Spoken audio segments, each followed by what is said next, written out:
Vanaema Mari õmbluslaual lebas salapärane lapitekk, mille igast tükist õhkus jõuluõhtute maagilist sära.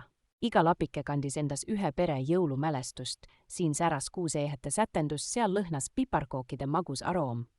Kui Mari õmbles kokku järjekordse tüki, hakkas see helendama, jutustades lugu ammustest talveõhtutest. Tekk kasvas iga päevaga, põimides kokku kümnete perede rõõmsaid hetki ja südamlikke traditsioone. Ta õpetas oma lapselapsele, kuidas koguda lugusid läbi õmbluste ja pistetega, püüda kinni mälestuste soojust. Kui külarahvas teki ümber kogunes, hakkas iga lapike jutustama oma lugu, täites ruumi naeru ja nostalgiliste ohetega.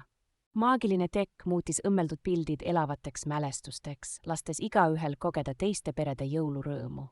Mari teadis, et see polnud lihtsalt lapitekk, see oli kogukonna armastuse ja ühiste jõulumälestuste varasalv.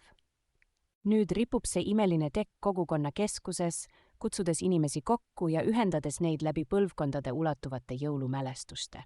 Igal jõuluõhtul särab lapitekk eredamalt kui kunagi varem, meenutades meile, et kõige ilusamad kingid on need, mis puudutavad südant ja ühendavad inimesi.